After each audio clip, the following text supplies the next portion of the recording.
How to see who screenshotted your BeReal. In this video, I'm going to show you how you're able to see who screenshotted your BeReal.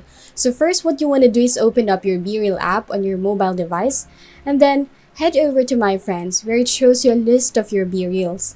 As you can see, I don't actually have any friends yet on BeReal and I've only posted one post. So it's unlikely that anyone's actually screenshotted my post as yet. But if they had, on the right hand side here next to the post, there would be a little number and it would show you how many times this post had been screenshotted.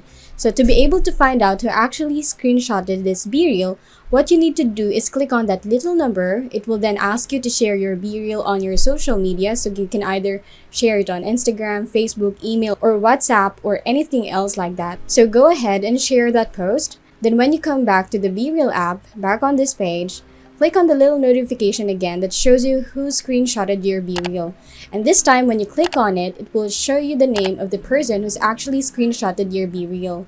And that's all it takes to see who screenshotted your BeReal.